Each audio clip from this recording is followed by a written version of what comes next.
The Colosseum is one of the most iconic and grand monuments of ancient Rome, famous for hosting gladiator battles and being the heart of Roman entertainment.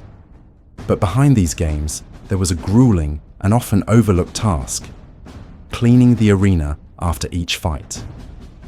That responsibility fell to a specific group of slaves known as the servi publici, who were essential to the continuation of the games, even though their work was often forgotten.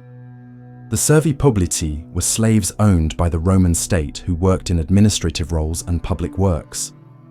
While most of these slaves were involved in administrative duties, a significant number were assigned to more physical tasks, such as maintaining large public structures, including the Colosseum. These slaves weren't just in charge of cleaning the arena after gladiator games, but were also responsible for other crucial duties, such as making sure the Colosseum's facilities were in good condition for the next event. Now just imagine how gruesome their job was. After each battle, the Colosseum would be covered in blood, animal remains, and the bodies of fallen gladiators.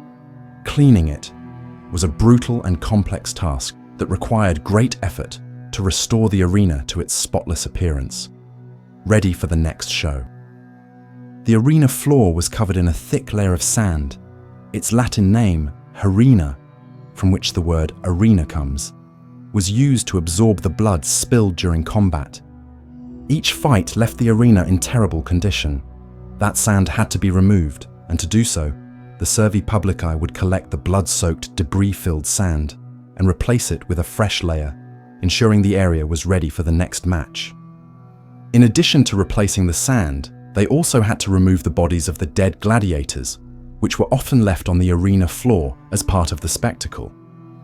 Their work also included removing the carcasses of animals killed in combat, like lions, tigers, and other wild beasts brought in to fight gladiators or each other.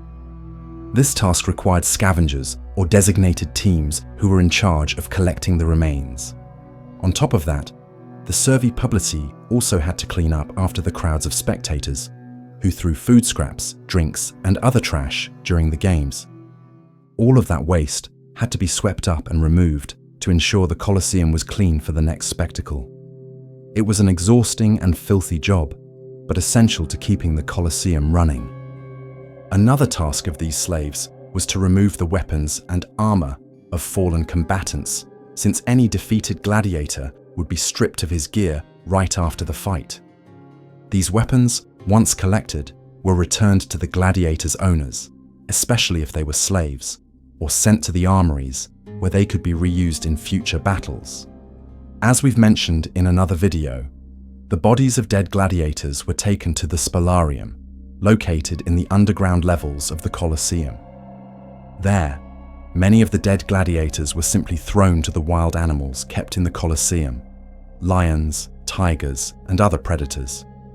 If a gladiator died and had relatives or close companions such as his lanista, fellow fighters, or family, they could request the body from the slaves in charge of removing the dead from the arena.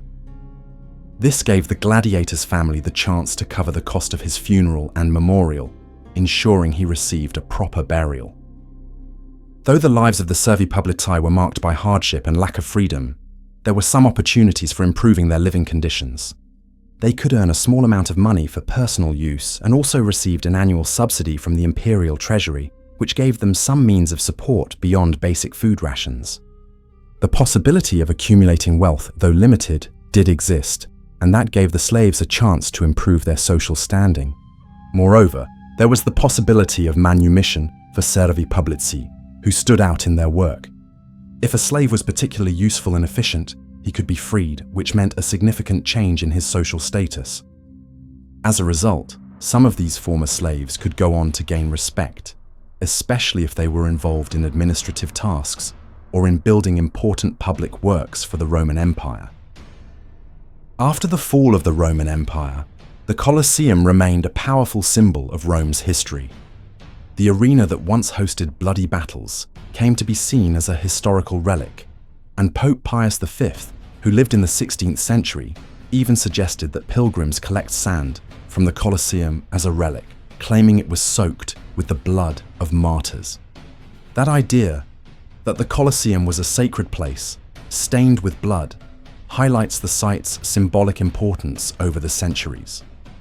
However, few remember the slaves who quietly carried out the job of cleaning the Colosseum after each event.